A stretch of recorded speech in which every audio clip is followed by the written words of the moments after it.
बहुत सारी उन रेलवे लाइन्स पे मैंने सफ़र किए जो कि वो थी जिन पे कोई सफ़र नहीं करता, जो कि ऐसी अंग्रेज़ों के दौर से चल रही थी। इसी तरह 2010 में मैं अमृतसर में था और वहाँ पे एक मुझे साहब मिले, बालकृष्ण शायद उनका नाम था। वो बहुत उम्र के थे और रेलवे के अंदर वो सीनियर टिकट एग्ज़ामिनर थे पार्टीशन के वक़्त। तो उन्होंने जो आखिरी ट्रेन गंडा सिंह वाला से कसूर से निकल के गई थी खेमकरन और अमृतसर, वो उस ट्रेन को उन्होंने कंडक्ट किया था। तो मेरा ख्याल था मैं कुछ लिखूँगा तो मैं लिखूँगा कि इस स्टेशन पे इसी तरह इतने साल पहले बालकृष्ण साहब भी एक ट्रेन लेके आए होंगे जिसमें पता नहीं कितनी लाशें थी और कितने ज़िंदा लोग थे।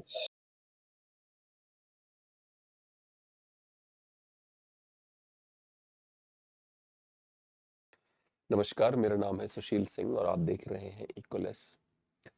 गुलजार साहब ने बहुत पहले एक शेर लिखा था उर्दू भाषा पे। तो उसमें उन्होंने एक लाइन लिखी थी कि अजब है ये ज़बां उर्दू, कभी कहीं सफ़र करते अगर कोई मुसाफिर पढ़ दे शेर मीर गालिब का, तो वो चाहे अजनबी ही क्यों ना हो, ऐसा लगता है मेरे वतन का है या मेरे घर का है। मेरी जो आज की चर्चा है वो एक ऐसे व्यक्ति से है जो जिसको आप ये कह लो कि ज्ञान का भंडार है। इनका नाम है सलमान रशीद जी। पाकिस्तान के ट्रैवलर हिस्टोरियन है, ट्रैवल राइटर है। इन्होंने पाकिस्तान का, जैसे आप कहते हो ना, चप्पा चप्पा छान मारा है। हिंदुस्तान भी आए हैं 3 बार, यूरोप भी गए हैं और हर जगह जहां भी ये घूमे हैं उसको इन्होंने अपने शब्दों में लिखने की कोशिश की, जो इन्होंने देखा। और जिस तरह ये लिखते हैं, जिस तरह से ये डिस्क्राइब करते हैं, आपको ऐसा लगेगा कि बिल्कुल आपकी आंखों के सामने का मंजर है, बिल्कुल आंखों के सामने हो रहा है। आपको एक बात और बताता हूं, एक पाकिस्तान में एक पहाड़ी है, उसे केटू कहते हैं। तो उस पहाड़ी के बारे में फेमस है कि अगर 4 लोग उस पहाड़ी पे चढ़ने की कोशिश करेंगे तो उसमें से एक मर जाएगा और 3 लोग ही चढ़ पाते हैं उस पहाड़ी पे। कुछ ऐसी पहाड़ी है वो, पाकिस्तान की केटू। जो व्यक्ति वहां पहले बार चढ़े थे, जॉर्ज बेल, उन्होंने कहा था it's a savage mountain, it's a savage mountain, it tries to kill you. कि ये पहाड़ एक वो है, पिशाच की तरह है जो आपको जान से मारने की कोशिश करता है। सलमान रशीद साहब बहुत ही आप ये मानिए कि ये नॉर्थ फेस देखा इन्होंने केटू का। मैंने इनसे बात करते जो मुझे एंजॉय किया है, जो इनकी जबान इतनी मीठी है, इतने प्यारे तरीके से ये बात करते हैं और लॉजिकल। आप कभी नहीं देखेंगे कि इलॉजिकल हो रहे हैं, लॉजिकल बातें करेंगे आपसे ये हमेशा। 14 किताबें लिखी हैं।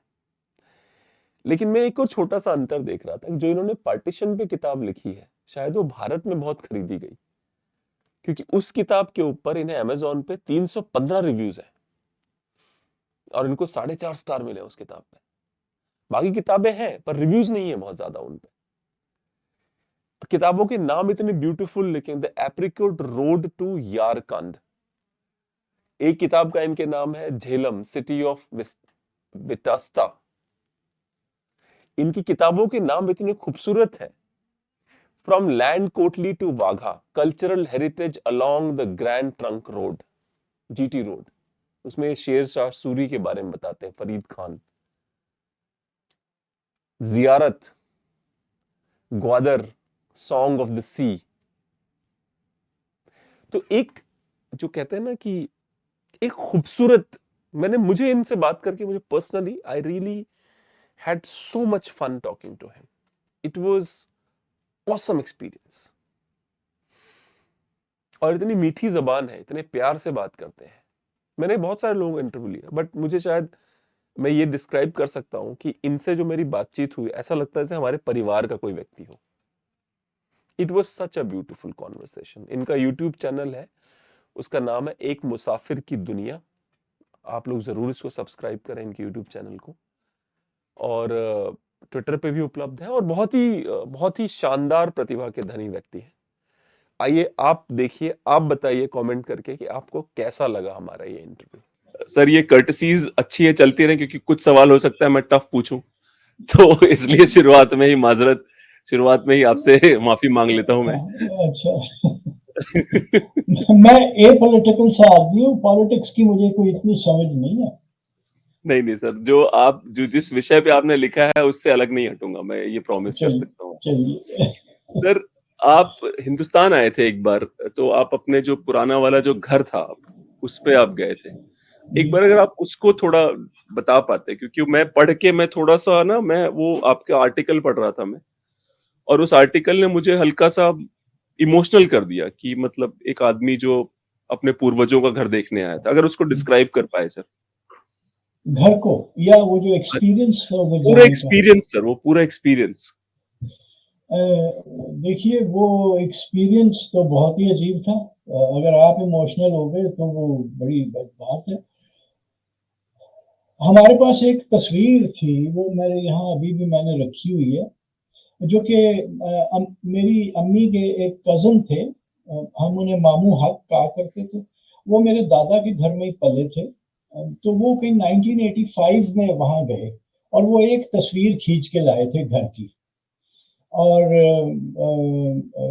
जब मैं 2008 में जब जालंधर गया, तो मैंने उस तस्वीर को फ़ोटोकॉपी करा के ब्लो अप कराया हुआ था। और मैं ठहरा जालंधर में वो देश भगत हॉल वालों के पास। वो बड़े मेहमानदार लोग हैं, बहुत ही प्यारे लोग हैं वो। तो उनके पास मैं ठहरा हुआ था। उन्हें जब मैंने वो तस्वीर दिखाई तो वो कहने लगे कि ये भगत सिंह चौक के अंदर है ये जगह, ये जो तुम तस्वीर दिखा रहे हो ये उसकी तस्वीर है। तो मैं वहाँ से एक साइकिल रिक्शा पे बैठ गया, और वो बाद में मैंने किसी को कहा कि यार वो तो एक फिल्मी सीन था, कि मैं वो तस्वीर लेके बैठा हुआ हूँ और मैंने उसे कहा कि मुझे देश भगत हॉल वो अपना भगत सिंह चौक में ले चल। तो वो चल पड़ा उधर को, और मैं वो तस्वीर देख रहा हूँ।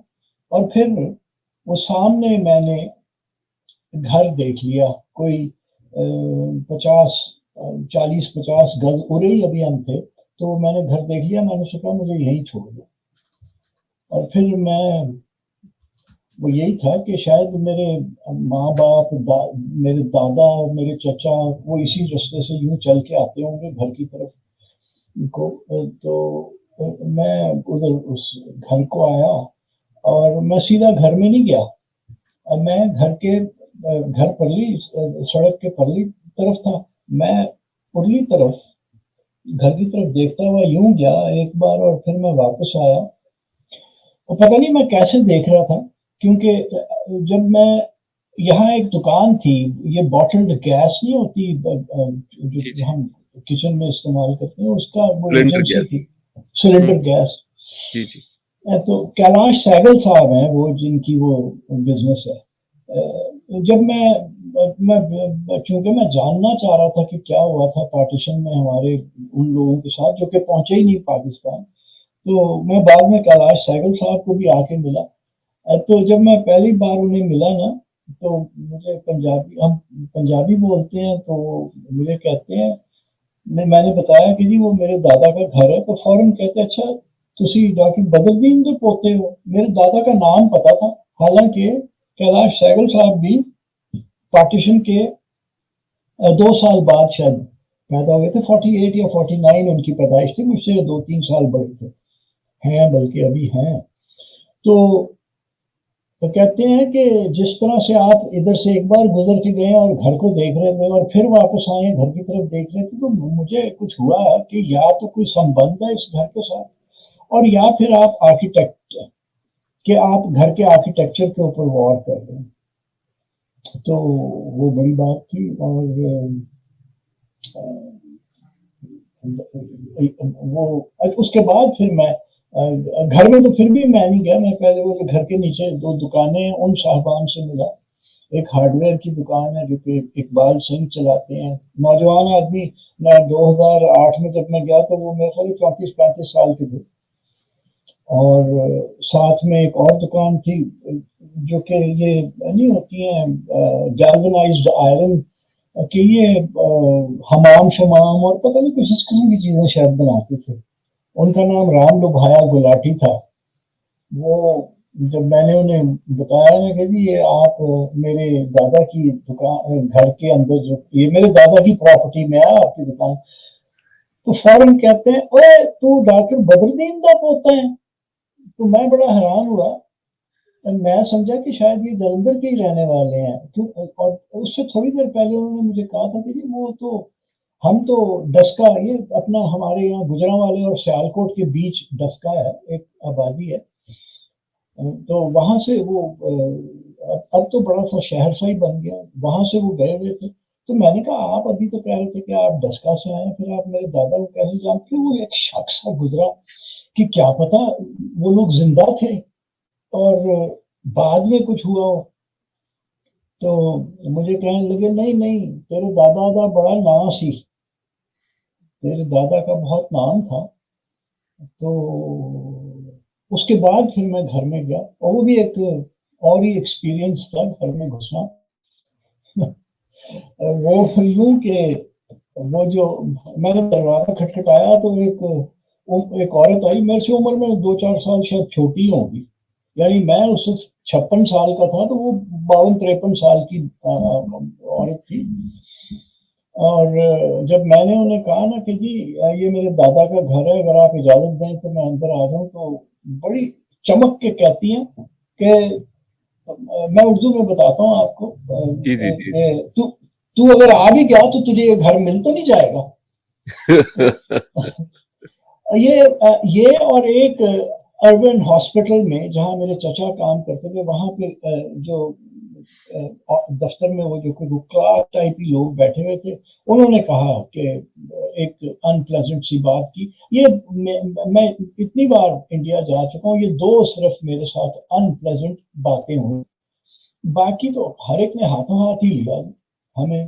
जी खैर वो जी जी। मुझे कहती हैं तो मैंने बड़ी मिन्नत की कि अब मुझे आने दो अंदर, मैं देख तो लूँ। तो वो नहीं घुसने दिया। अब दरवाजा बंद करने लगी तो मैंने बीच में पैर फंसा दिया दरवाजे में।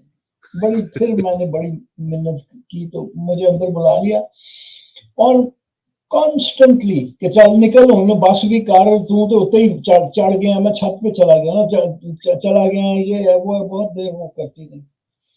और वो जब हम दोबारा गए मेरी बीवी और मैं, मेरा ख्याल है 2009 की एक ट्रिप के अंदर, तो हमने डरते डरते फिर दरवाजा खटखटाया कि फिर वही अम्मा निकल आएंगी और फिर वही हमारे साथ सलूक होगा। तो इसमें एक नौजवान औरत आई, तो मैंने कहा कि जी ये इस तरह से है, तो वो बहुत खुश हुई और वो हमें अंदर ले गई। उनकी उम्र होगी 30-32 साल की ऐसे। और फौरन फोन किया, मेरा ख्याल है अशोक नहीं मुकेश मल्होत्रा उनके मियाँ का नाम था, और उनकी वहाँ नजदीक में कोई दुकान थी क्रॉकरी वगैरह की। तो वो मुकेश को भी बुला लिया और मैंने डरते डरते पूछा, मैंने कहा जी वो दीदी कहाँ है। तो वो फौरन भाग गई, कहने लगी वो मेरी सास है, आपके साथ क्या किया था उन्होंने। मैंने कहा बुरा सलूक किया था। कहती वो हमारे साथ भी होता है। तो हाँ हाँ। और देखिए वो गुजरांवाला से गई हुई, उनके माँ बाप वो तो वहीं जालंधर की पैदावार थी, उनके माँ बाप यहाँ गुजरांवाला से गए हुए थे। तो पता नहीं कितनी बिटरनेस की कहानियां सुनी होंगी कि जी जी जी जी। उनके अंदर भी वो बिटरनेस आ गई हुई थी। और उस वक्त मैं पूरा घर नहीं देख सका। वो घर जो था ना कि वो उसमें बाद में जब महेंद्र प्रताप सहगल साहब मुझे लेके गए, तो वो था महेंद्र प्रताप सहगल साहब जो थे वो तो स्वर्गीय हैं, 2012 में शायद फौत हुए, अच्छा। 11 में 12 में। वो तो कहने लगे कि वो जब उनके वालिद उनके जो पिता थे वो उन दंगाकारियों के लीडर थे जिन्होंने सबको मारा, हमारे दादा दादी और बुआ जो थी और मेरे परनाना और घर का नौकर उसके बीवी बच्चों। तो वो कहने लगे मुझे हम लेके चले कि नहीं आओ मैं तुम्हें बताऊं कि क्या हुआ था और कहाँ हुआ था। तो ये ना वो औरत फिर वहीं बैठी हुई थी दहलीज के ऊपर और कुछ सब्जी कतर रही थी। तो मैंने कहा उन्हें सहगल साहब से, मैंने कहा भाई जी ये तो मैंने अंदर ही नहीं जान दी, मैंने वेखन नहीं दी। तो नाराज हुए उसके ऊपर और उसे कहते हैं तू कौन नहीं है, ये दादे का घर है, तू कौन नहीं है रोकने वाली, हट परे। और उसे ठोकर मार के अम्मा को परे किया और मुझे कहते हैं जाओ जी ਤੁਹਾਡਾ घर है, जाके देखो चंगी तरह जिन्ना तुसी देखना।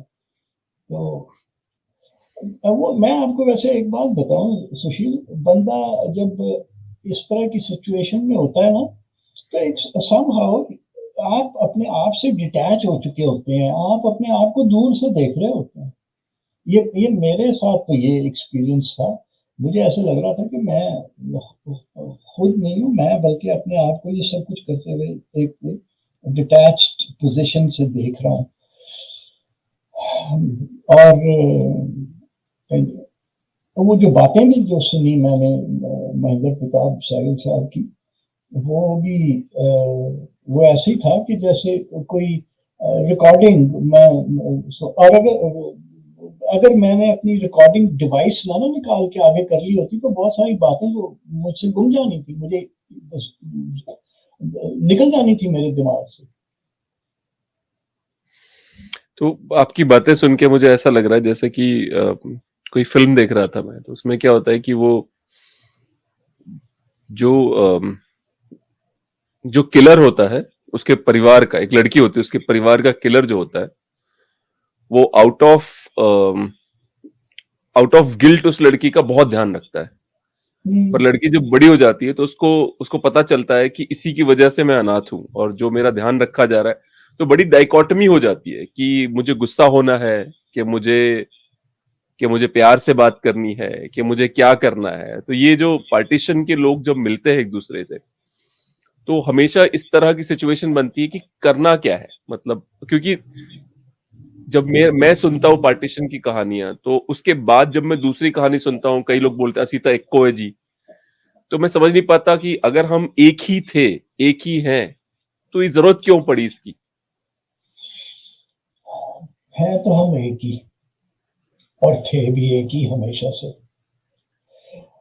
ये जरूरत जो थी ये पॉलिटिशियंस की थी, और बाकी मुझे नहीं समझ में। मैंने मॉडर्न हिस्ट्री बिल्कुल कम पढ़ी है, और मैं तो कहता हूँ कि जो पंजाब की हिस्ट्री मुझे पार्टीशन से थोड़ा पहले की पता है, वो 3 किताबों से मैंने जो कि ग्लीन की है। वो एक राजमोहन गांधी साहब की किताब है Punjab from Aurangzeb to Mountbatten, और किम वागनर की 2 किताबें हैं, एक the skull of Alam Beg और दूसरी है जलियांवाला बाग। तो वो तो हम एक हैं, लेकिन ये जो आपने कहा ना कि एक डायकोटमी ये होती होगी लोगों के अंदर, एक के परेशान कि अब करना क्या है, how are we suppose to react to each other. आप देखिए वो जब महेंद्र प्रताप सहगल साहब से मेरी मुलाकात तो फौरन नहीं हुई। मैंने इकबाल सिंह को जाके जब बताया कि जी ये मेरे दादा का घर है, तो कहने लगे थोड़ी देर के बाद कि मैं सारी दास्तान सुनी हुई है, मेरे एक पुराने किसी गाहक ने मुझे बताई है, आप उन साहब से मिलना चाहेंगे। मैंने कहा जी मैं बिल्कुल मिलना चाहूंगा।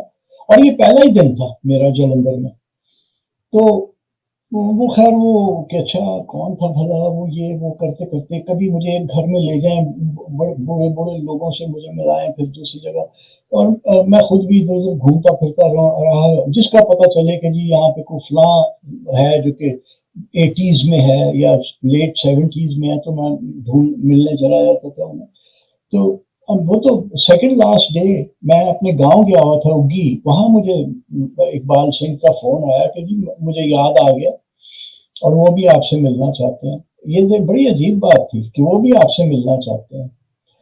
तो ना मेरे में कोई शक था किसी भी किस्म का, और ना सहगल साहब के अंदर किसी भी किस्म का शक था कि करना क्या है। और वो मैंने जैसे अपनी किताब में लिखा है कि वो तो बाद में मुझे पता चला ना उनकी सारी बातें सुन के कि he had inherited guilt from a father who had been very vocal about it, कि उन्होंने गलती की जो भी कुछ उन्होंने किया। हमारे घर में तो कभी पार्टीशन की बात ही नहीं हुई थी, but I had inherited grief, unspoken grief. तो वो जब आए हैं और मैंने अपनी रिकॉर्डिंग मशीन चालू कर दी, तो उनके सबसे पहले जो फिक्रा था, देखिए बिल्कुल क्लियर थे वो अपने जहन में।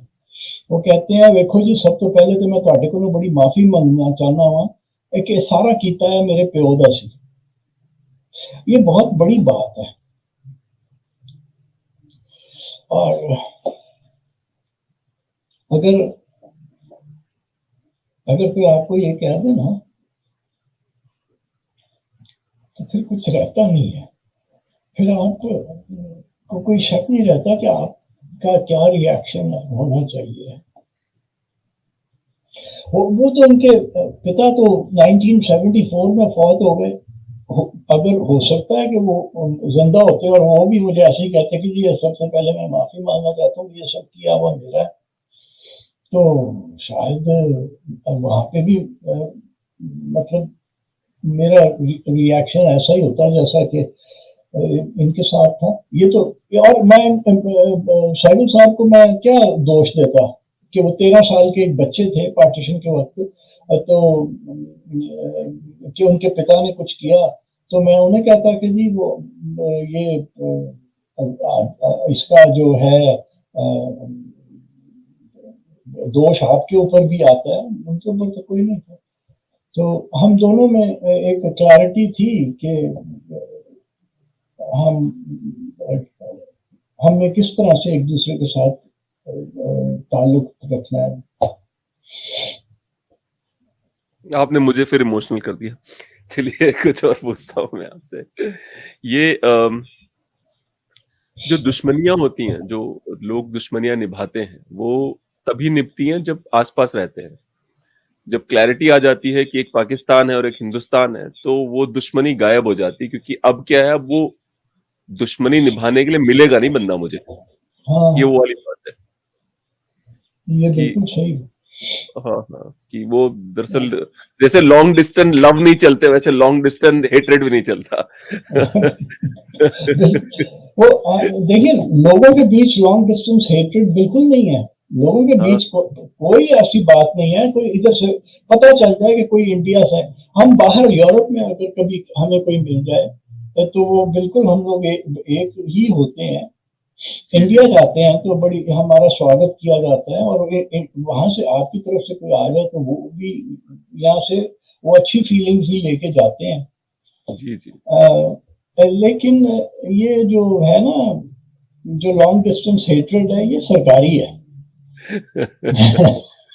एक बार सर मुझे डैलस में मुझे एक बांग्लादेशी भी मिले, एक पाकिस्तानी भी मिले, और अच्छा। दोनों ने मुझे बताया कि हम इंडिया से हैं। तो मैंने बोला इंडिया से कहाँ? तो एक जन कहते हैं मैं लाहौर से हूँ, फिर एक जन कहते हैं मैं ढाका से हूँ। तो मैंने उनसे कहा कि इतनी इतनी प्रॉब्लम्स के बाद भी अगर आपको इंडियन ही बोलना था तो प्रॉब्लम क्रिएट क्यों करी हमने? हाँ, मतलब इतने सालों की नफरत के बाद भी आप अमेरिका में जाके अपने को इंडियन ही बता रहे हो, तो इतनी प्रॉब्लम क्रिएट ही क्यों करी हम सब ने मिलके? इसका जवाब मेरे पास तो नहीं है। लेकिन वो जैसे मैंने पहले कहा कि ये तो एक पॉलिटिकल स्टंट था। और ये मैं आपको बता दूं कि ये इसमें थोड़ा सा मैं समझता हूँ कि जो हमारे यहाँ की मुसलमान एरिस्टोक्रेसी थी ना, जो मतलब जो पाकिस्तान बना है, उनको ये पता था कि वो तो थोड़े से हैं। जो असल एरिस्टोक्रेसी थी, जो माल दौलत वाले लोग थे, वो तो हिंदू सिख थे। जी जी जी जी। तो मेरा ख्याल है वो ये था कि इनको निकालो यहाँ से और इनका माल हथियाओ भी। जो ड्राइविंग फोर्स थी वो ये थी।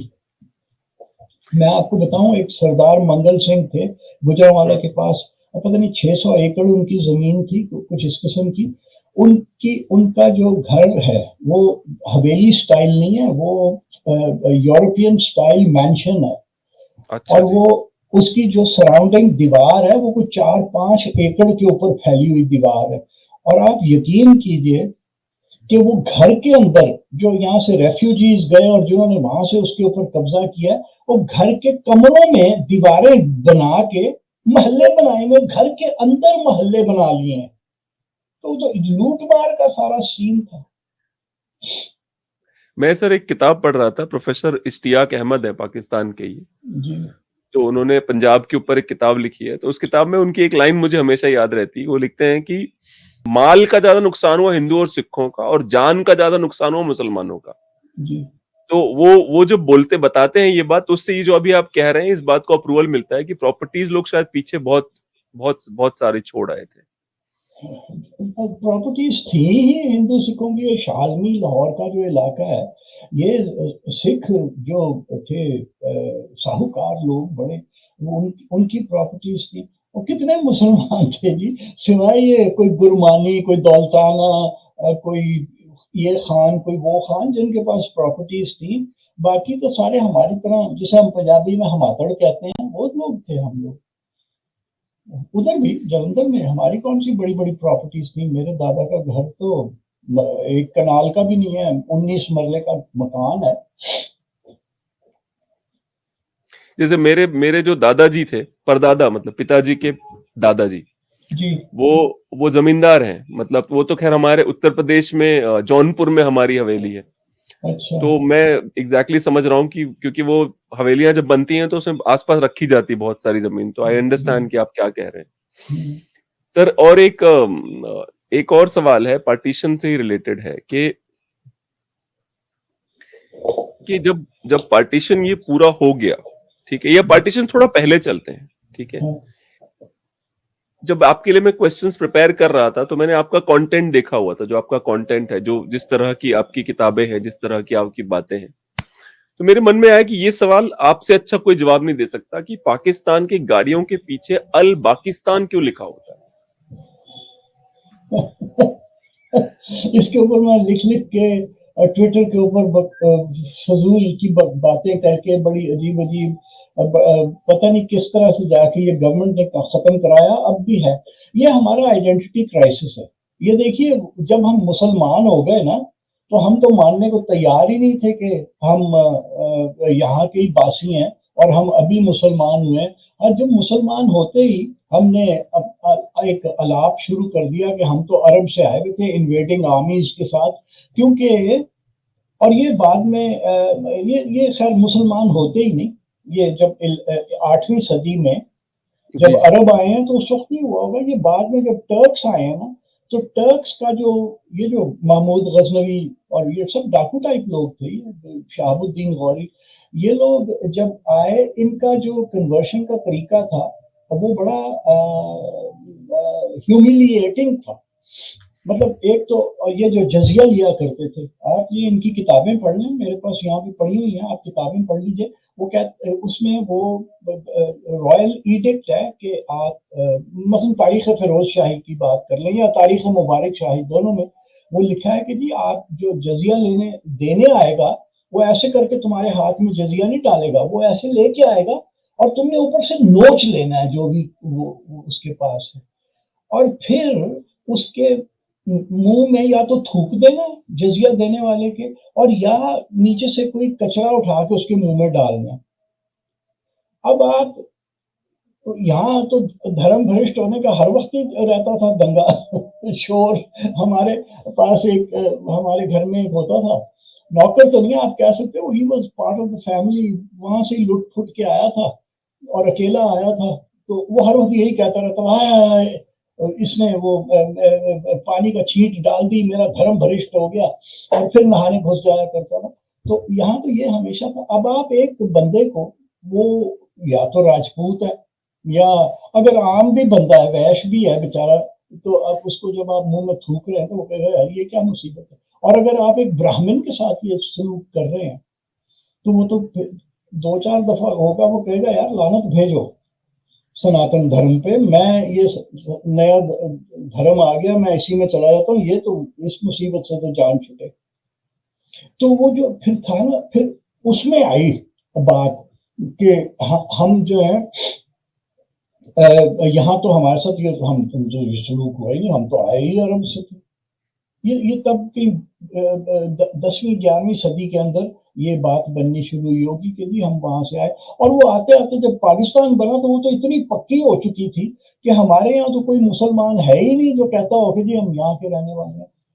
बल्कि ये जो आपके अंग्रेज कमेंटेटर्स हैं यहाँ की ट्राइब्स और कास्ट के ऊपर, इबर्टसन, मैक्लैगन और रोज, शायद उनकी किताब में लिखा हुआ है कि one of the favourite fables of Indian Muslims is that they all came from Arabia.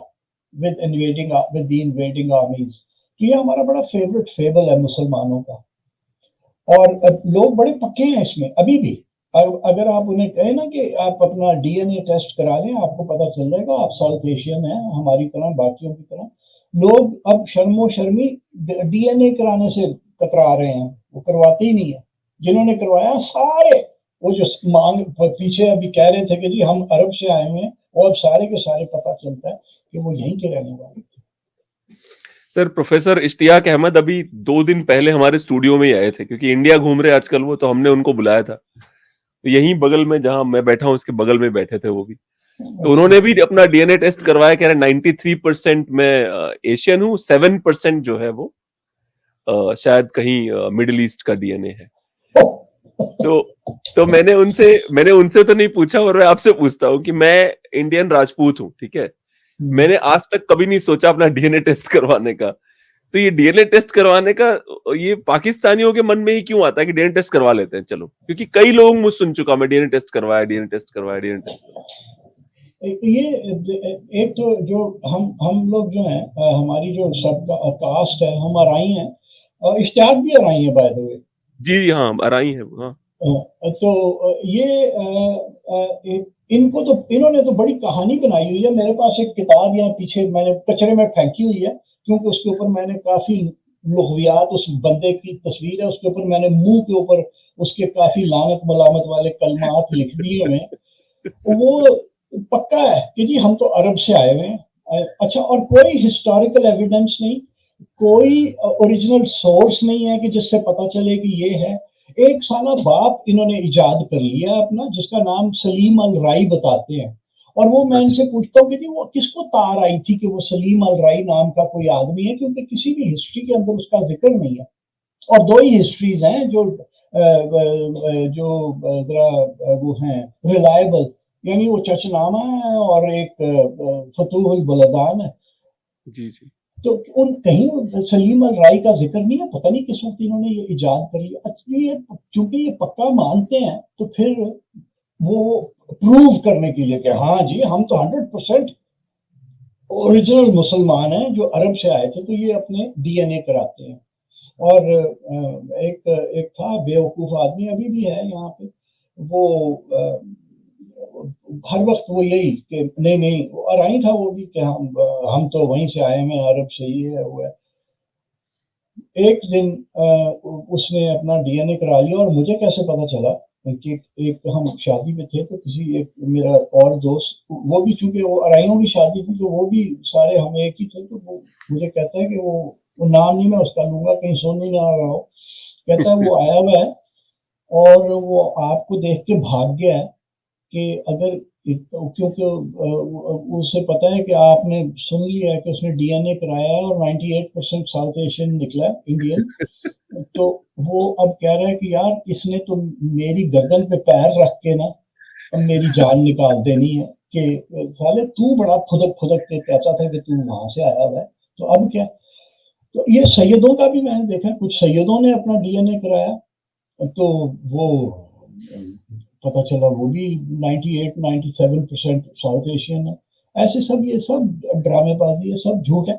मैं आपको बता दूं कि अगर वो जो कोई ब्राह्मण था ना गरीब, जिसके मुंह में वो कचरा डालते थे तुर्क, और जब वो मुसलमान हुआ ना, उसने अपने लिए सैयद वाली कास्ट चुनी होगी कि भाई इधर भी तो हम बड़े लोग हैं ना, पाक लोग हैं, पवित्र लोग हैं, तो उधर भी सैयद ही बनते हैं जाके, तो वो सैयद बन गए। ये सारा ऐसा ही है खेल। पर सर, पाकिस्तान में तो कम से कम आप जैसे लोग हैं जो क्रिटिसाइज करते हैं, जो निकाल ले आते हैं कि भाई तुम कोई सैयद नहीं हो। इंडिया में क्या है, चूंकि मुसलमानों का एक बड़ी प्रॉब्लम है जिसे हिंदू कहते हैं, तो इंडिया में ये सब बिकता है कि सैयद भी हैं, कुरैश भी हैं, सब है इंडिया में।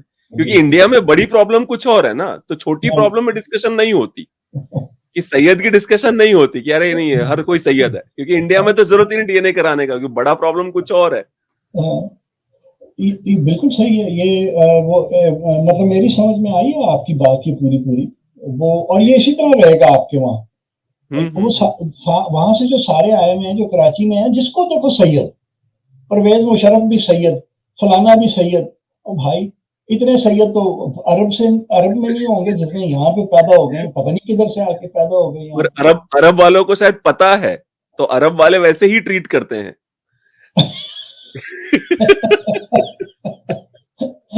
ठीक कहा आपने। हाँ, अरब वालों को तो क्लियर है आइडिया, उनको फंडा क्लियर है कि नहीं, तो उनको हाँ ठीक है, हम तो वैसे ही ट्रीट करेंगे कि वो हिंदी बिल्कुल। हिंदी बोलते हैं, हिंदी आ गया, हिंदी आ गया। बिल्कुल वो बिल्कुल। कभी नहीं बोलते कि सैयद आ गया या कुरैश आ गया, तो हिंदी आ गया।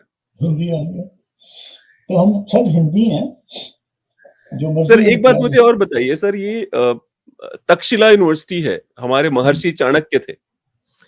मतलब आज भी मैं चाणक्य का अर्थशास्त्र पढ़ता हूं तो मुझे मैकियावेली की द प्रिंस ऐसा लगता है कोई बच्चे ने लिखी है। अगर चाणक्य का अर्थशास्त्र आप पढ़ेंगे तो द प्रिंस ऐसा लगता है छोटे बच्चे का कोई लेख है, इग्नोर करो इसको, ज्यादा जरूरी नहीं है। और अगर कोई व्यक्ति जो पाकिस्तान में पैदा हुआ है, अगर वो चाहे तो चाणक्य का उदाहरण दे पूरे वर्ल्ड को और बोले कि मैं मुसलमान भले हूं पर मैं इसका इसका ये मेरा पूर्वज है, चंद्रगुप्त मौर्य मेरा पूर्वज है, जिसने ग्रीक राजाओं से मतलब उनकी बेटियां उठा लाई, उससे शादी कर ली, चंद्रगुप्त मौर्य मेरा पूर्वज है। तो प्राउड करने के लिए तो इधर ही बहुत है आपके पास, ऐसे थोड़े ही अरबी वाला ही प्राउड है, इधर भी तो बहुत कुछ है प्राउड करने के लिए। वो हमारा भी, वो आपके वहां सिर्फ वो मसला नहीं, हमारे यहाँ भी वो एक और सतह पे, एक और लेवल पे वही मसला है ना कि जी वो हमने जो हमारी प्राइड है वो अरब से ही आनी है। ये जो आपने अभी चाणक्य और मैकियावेली का मुकाबला किया, ये मैंने भी एक दोस्त को कहा था, मैंने कहा यार चाणक्य एक एम्परर का एडवाइजर था, एक एम्परर जिसकी जो सल्तनत थी वो पाटलिपुत्र से लेके हेरात तक फैली हुई थी। Afghanistan was part of the Mauryan empire. जी जी। और मैंने कहा वो उसको एडवाइस कर रहा है, तो मैकियावेली तो एक फ्लोरेंस का वो जो सरदार था उसका एडवाइजर था। मैंने कहा तो कोई मुकाबला नहीं भाई, वो तो लेवल ही और है हमारे चाणक्य का। तो हमारे यहाँ तो ये अब आके ये कहीं मैं जो एक जो स्कूल में पढ़ाता हूँ तो वहाँ पे मैंने बच्चों को जब कहना शुरू किया कि भाई वो चाणक्य जो था वो अपने यहाँ टैक्सला में पढ़ा भी और पढ़ाया भी उसमें, तो वो हमें फख्र करने की जरूरत है। और उनके लिए बहुत एक्सटर्नल चीज है, अभी तक एक्सेप्टेबल नहीं हुआ कि अच्छा ये है कोई इतना कदीम आदमी, इतना एंशिएंट आदमी जो कि हमारे लिए काबिल फख्र है। अभी हो जाएगा, क्योंकि राजा पौरवा को भी तो, पोरस को भी तो कोई नहीं मानता था। ये मैं आपको सच बता रहा हूँ कि जब मेरी वो टेलीविजन डॉक्यूमेंट्री 2001 में चली है तो उसके बाद राजा पौरवा हीरो बना। ये मेरे सर पे ये ताज एक जरूर है, और कुछ नहीं मैं कर सका, ये मैंने करवा लिया कि जी राजा वो पौरवा हमारा हीरो है। अलेक्जेंडर द ग्रेट हमारा हीरो नहीं है, द ग्रेट उसे उन्हीं यूरोपियंस ने बनाया जो मैकियावेली को अब हमें बता रहे हैं कि बहुत बड़ा वो स्ट्रेटेजिस्ट और पता नहीं क्या था। सर मैकियावेली जिसके पास भी काम करता था, अगर चंद्रगुप्त मौर्य का आप साम्राज्य देखोगे तो उसमें 1.5 यूरोप आ जाएंगे, बिल्कुल मतलब 1.5 यूरोप आ जाएंगे उसके अंदर, ठीक है, इतना बड़ा उसका साम्राज्य था। और चाणक्य ने अपना बदला लेने के लिए चंद्रगुप्त को राजा बना दिया। तो अगर कोई बंदा जो अपना बदला लेने के लिए नया राजा क्रिएट कर दे रहा है तो वो तो नेक्स्ट लेवल का बंदा हो गया, मतलब उसकी कंपैरिजन मैकियावेली से कर ही नहीं सकते हम। तो मुझे बहुत सरप्राइजिंग लगता है जब मैकियावेली चाणक्य को कंपेयर किया जाता है। अंग्रेजों ने लिख दिया ना जी, यूरोपियंस ने हमें बता दिया कि मैकियावेली बहुत बड़ा आदमी था, चाणक्य नहीं था। और दोनों की किताबों का आप मुआवजा कर लें, कंपेयर कर लें, कहाँ अर्थशास्त्र और कहाँ द प्रिंस, वो जी जी। मतलब उसकी डेप्थ और उसकी जो क्या कहते हैं आप जो कैनवस है, जो रेंज है, वो कितनी बड़ी है मैं तो अर्थशास्त्र सर की। ये देख रहा था पीआर पे लिखा है चाणक्य ने, पर्सनल रिलेशनशिप राजा का होगा कैसे, एंड आई वाज लाइक कि यार इस बंदे का अर्थशास्त्र अभी आज का पॉलिटिशियन उठा ले तो उसको भी काम आ जाएगा, ऐसा नहीं है कि आज काम नहीं आएगा उसके। बिल्कुल बिल्कुल। हाँ हाँ हाँ। तो सर मुझे ऐसा लगता है कि पाकिस्तान में आप जैसे लोग हैं जो एक ना एक दिन ऐसा समय आएगा जब पाकिस्तान को अपने रियल हेरिटेज पे, मैं एक बात बताता हूँ, जो हड़प्पा और मोहनजोदाड़ो आपके पास है, अगर वो हिंदुस्तान में होता तो हिंदुस्तान वहां से साल का $1 बिलियन कमा रहा होता। जी बिल्कुल।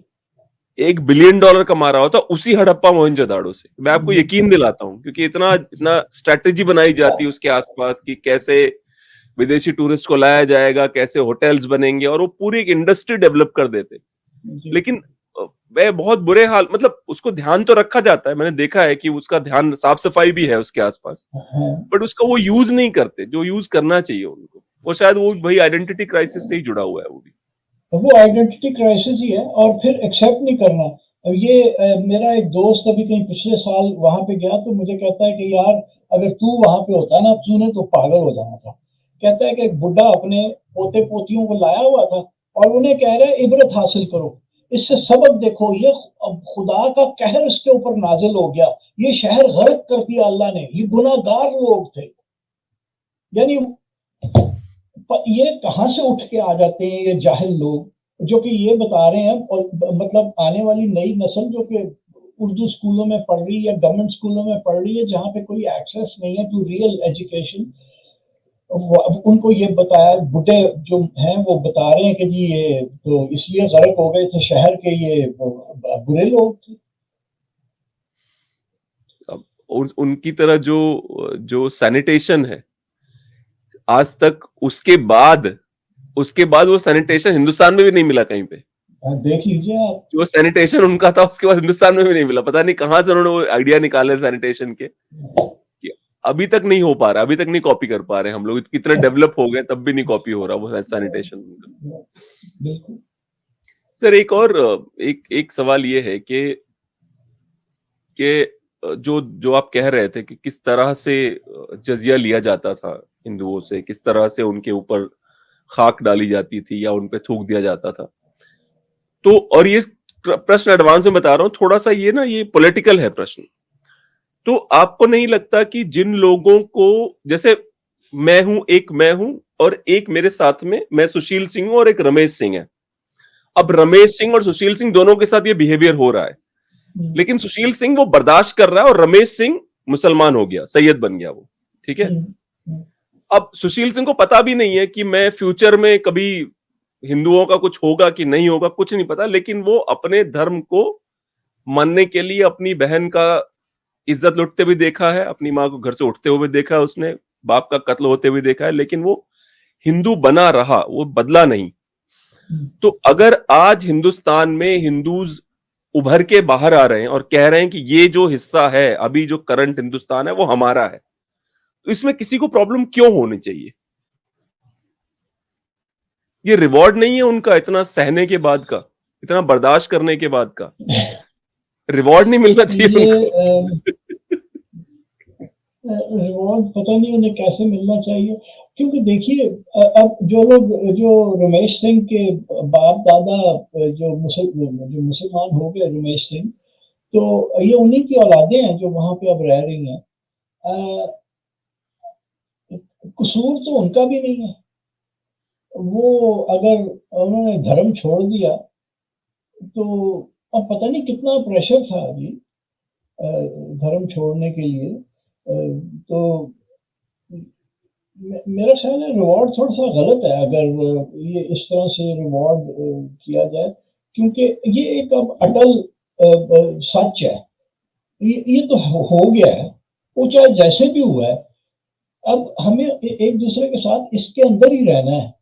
जी, तो जी, जी। बजाय हम ये कि लड़ झगड़ के करें और एक दूसरे को कत्ल करें और हम ये कहें कि जी ये यहाँ से निकल जाए, वो वहां से निकल जाए। जी, जी, जी। जैसे हम हमारे यहाँ भी तो हम भी तो ठीक तो नहीं कर रहे, जो हमारे माइनॉरिटीज हैं हम ठीक तो नहीं उनके साथ कर रहे। तो वहां पे भी अगर यही होगा तो वो जैसे महात्मा गांधी ने कहा था ना कि an eye for an eye will make the whole world blind.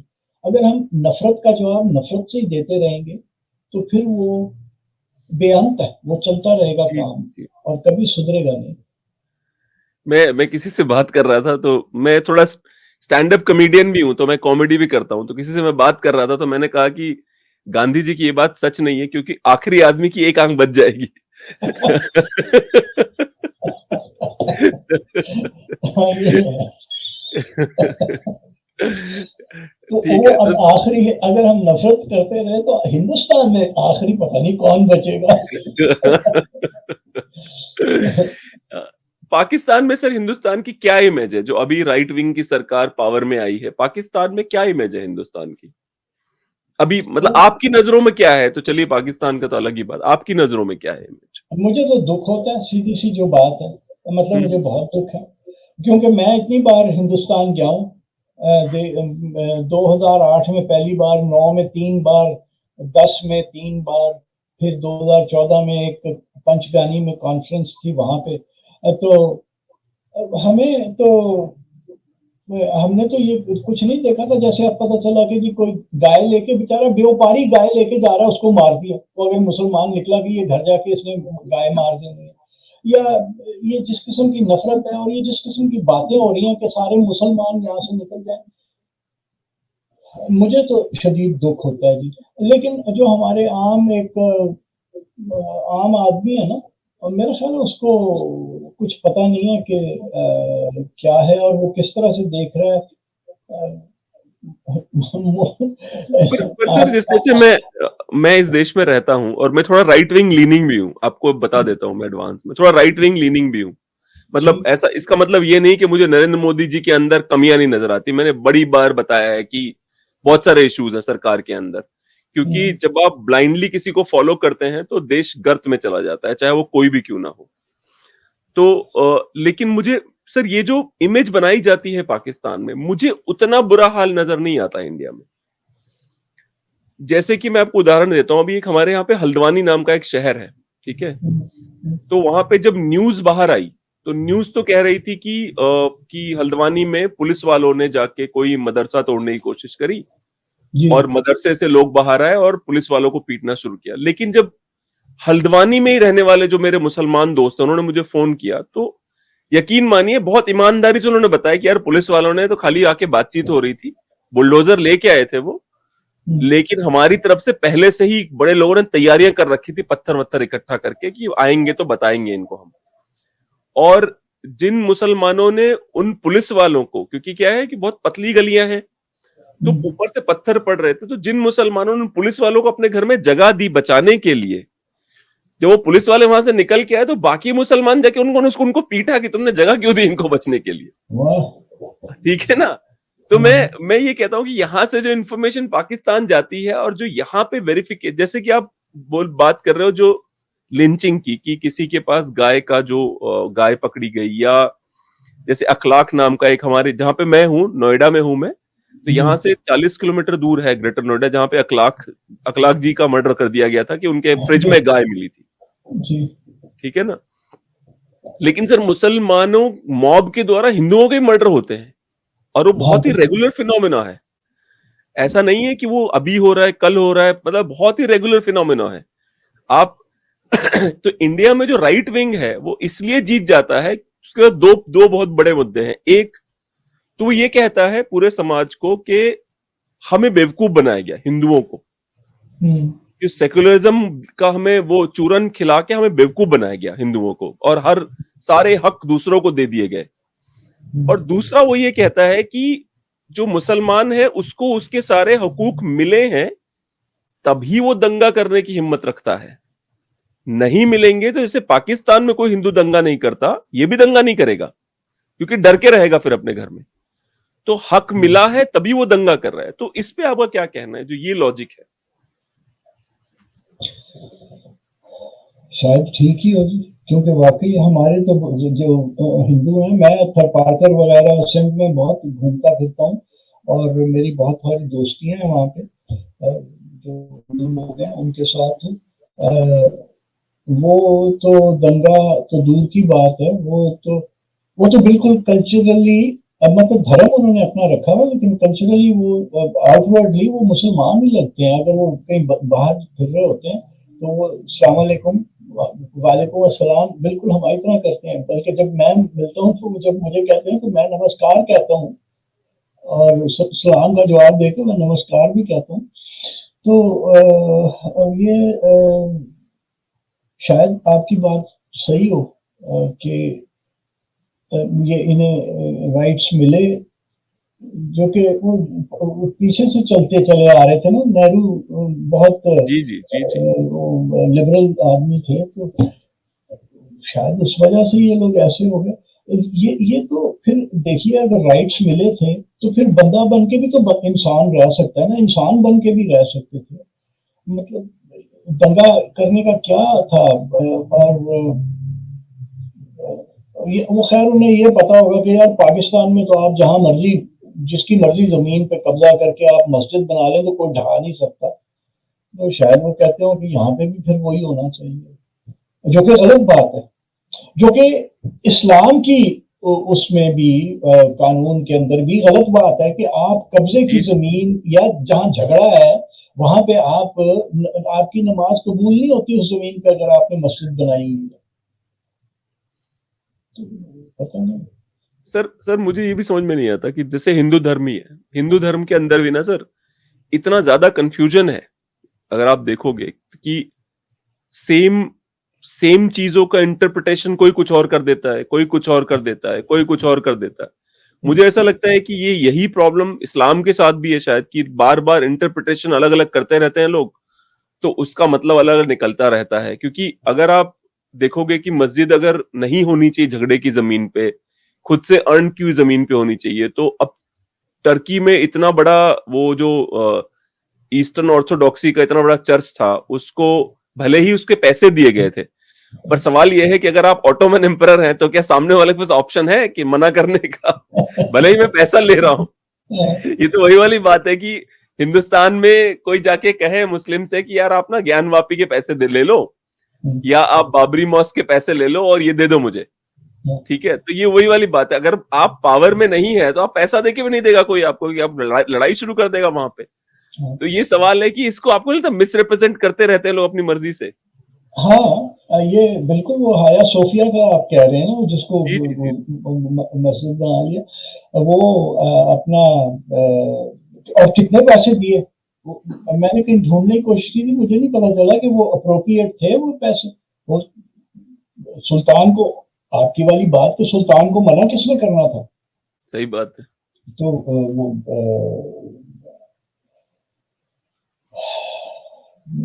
Misrepresentation तो है। वो जैसे जबरदस्ती की बात है कि इस्लाम में या दीन में कोई जबरदस्ती नहीं है, उसको भी हम मिसरिप्रेजेंट करते हैं, हम बहुत बहुत कुछ करते हैं। पर मुझे ऐसा लगता है सर कि जैसे मेरे एक मित्र हैं, अजरबैजान से हैं, उनका नाम है इलशाद। मैंने उनसे अच्छा मित्र, समझ रहे हैं, जैसे जिनका एक दो तरह के दोस्त, एक तो आपके बचपन के दोस्त होते हैं, लेकिन एक आपके प्रोफेशनल फ्रेंड्स बनते हैं जब आप 35-40 पर हो जाते हैं। तो इलशाद नाम है, अजरबैजान से है, मुसलमान है। मैंने उनसे ज्यादा ईमानदार, उनसे ज्यादा शरीफ, उनसे ज्यादा टाइम पे काम आने वाला, अमेरिका में रहते हैं, न्यूयॉर्क में वो, मतलब वो व्यक्ति। और फिर मुझे ऐसा लगता है कि यार फिर उन्होंने भी उसी इस्लाम से सीखा है जिससे बाकी लोग सीख रहे हैं। इन्होंने क्या ऐसा पढ़ा जो बाकी लोग नहीं पढ़ रहे हैं? ये मतलब मैं एज अ आउटसाइडर मैं आपसे पूछना चाहता हूँ, ऐसा क्या है जो इरशाद को इतना ज्यादा अमेजिंग बना देता है और किसी को बिल्कुल कट्टर बना के रख देता है? ये मेरा ख्याल है अपनी समझ और अपनी इंटरप्रिटेशन की बात है, क्योंकि ये जो तालिबान वहां पे कर रहे हैं, औरत देखी तो उसको सोटियां मारनी शुरू कर दी, केनिंग शुरू कर दी, या गले काट रहे हैं, ये किस इस्लाम से इन्होंने सीखा है? वो कहते हैं कि जी हमने ये कुरान से ही सारा सीखा। मैंने भी पूरा कुरान बड़ी दफा पढ़ा है, मेरे पास उसकी कमेंट्रीज भी हैं, तफसीर जिसे हम कहते हैं। और मैंने तो ऐसी कोई बात उसमें नहीं पढ़ी, मतलब बहुत कुछ है कुरान में कि ये यहूदी और क्या ईसाई जो है ये तुम्हारे दोस्त नहीं हो सकते और इनको कत्ल कर देना चाहिए, ये बात जरूर है। लेकिन ये तो मुसलमानों के साथ लगे हुए हैं। मसलन ये जो अफगानिस्तान वालों को आप ले लें, तो पता नहीं कहां से इन्होंने हासिल किए सब। सर आई होप कि आपको पता हो कि जो तालिबान है उनका जो जो असली जो उनका रिलेशनशिप वो हमारे देवबंद से है। जो हाँ, मतलब वो जो उनका जो जो इस्लाम है वो देवबंदी इस्लाम है, जो हमारे यहाँ से ही पैदा हुआ है। मतलब जो फिरका है वो हमारे इंडिया का फिरका है, वो तो तालिबान वाले इसको फॉलो करते हैं।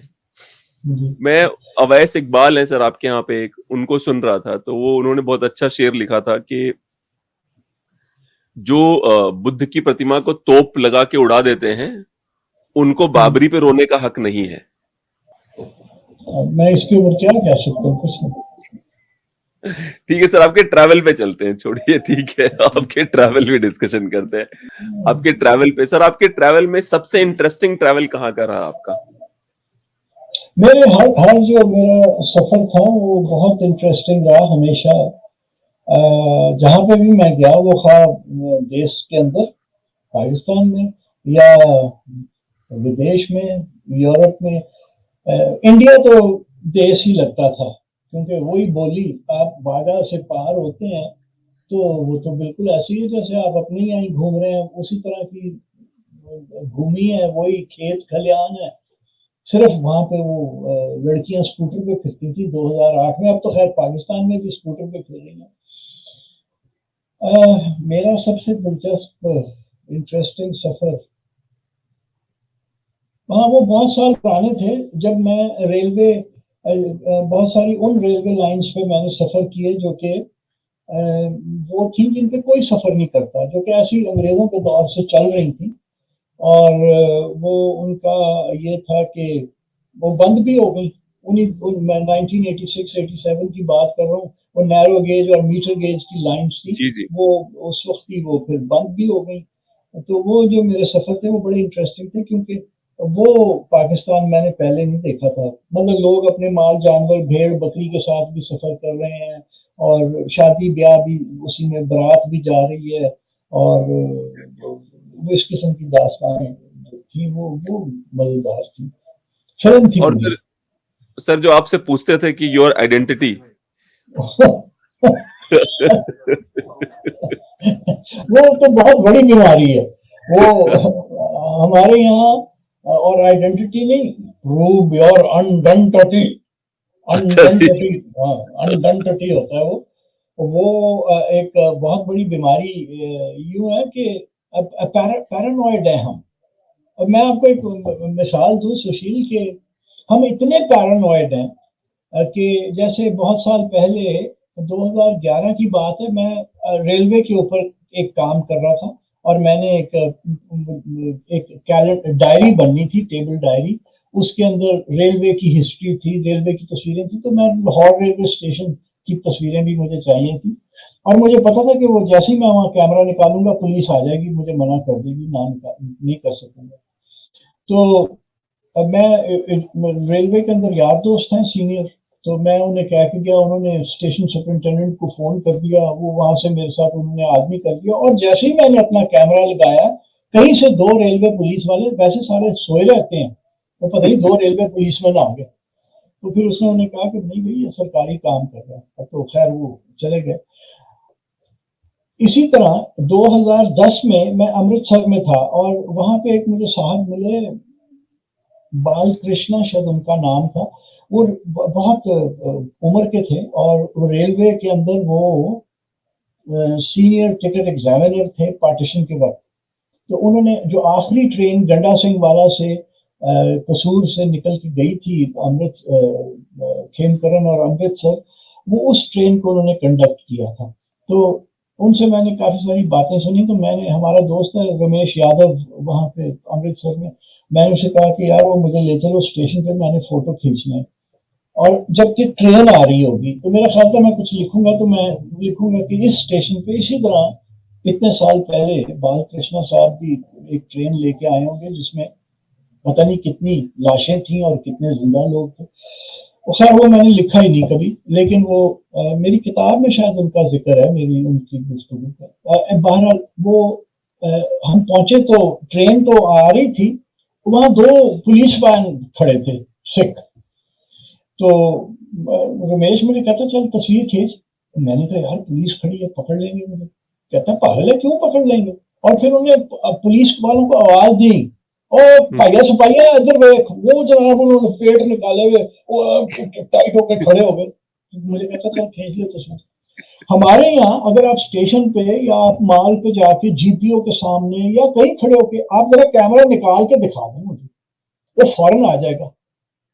वो कि इजाजत नहीं है, और पता नहीं किसने इन्हें मना कर दिया, इजाजत नहीं है। ये साले वहां रहते हैं जी 1820 में, जब कैमरा भी इजाद नहीं हुआ था कि अगर कैमरा कोई देख लेता था तो पागल सा हो जाता। ये पूरे पाकिस्तान में पागल से हो जाते हैं, जगह जगह तख्ते लगे हुए हैं, नो फोटोग्राफी, फोटोग्राफी प्रोहिबिटेड। इन्हें ये नहीं पता कि वो अब गूगल के ऊपर सारा कुछ, आपको गूगल अर्थ से आप जी सारा जी कुछ जी। ले सकते हो। तो पैरानोया है हमारे यहाँ, ये जो प्रूव योर आइडेंटिटी वाला केस है ना, सर ये तो पैरानोया। मैं पहली बार सुन रहा हूँ क्योंकि इंडिया में तो सर आप एयरपोर्ट पे जहां मर्जी वहां फोटो खींचे, कोई रोकने वाला नहीं है आपको। मतलब आप, हाँ, या जैसे नहीं होता कि मुझे अभी इतनी एज तक मुझे कभी किसी ने इसलिए नहीं टोका कि फोटो मत खींचो। अभी तक किसी ने नहीं टोका कहीं पे भी कि इसकी इंडिया में फोटो मत। मुझे, हाँ, इंडिया में मैं भी कैमरा लेके हर जगह ही फिरता रहता था। मुझे हम्म। इंडिया में किसी ने नहीं कहा कि आप तस्वीर नहीं खींच सकते। और ऊपर यहाँ से पे जो सरकारी एरियाज है वहां तो हो ही नहीं सकता सर। सरकारी एरिया तो गवर्नमेंट प्रॉपर्टी, वो तो जनता क्या है, जनता तो कहीं भी फोटो खींचे, अगर वो जनता की प्रॉपर्टी है तो वहां पे कोई।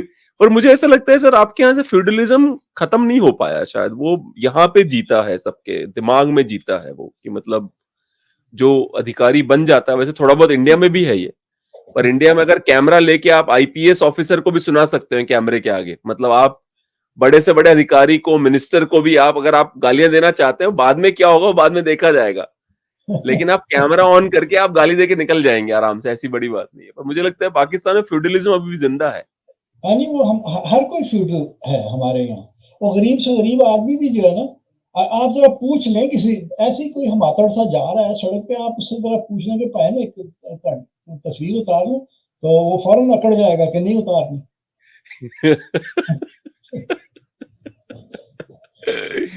तो ये हमारी बातचीत हुई हमारे प्यारे रशीद भाई से। और कैसे बताऊं कि मुझे इस बातचीत के बाद अ, एक तरह से ऐसी अनुभूति हुई, मुझे ऐसा लगा जैसे किसी अपने से बात हुई हो। आज के लिए इतना ही। हमारे चैनल को सब्सक्राइब करिए, वीडियोस को लाइक करिए, और जो रशीद साहब का जो चैनल है उसको भी सब्सक्राइब करिए। बहुत बहुत धन्यवाद।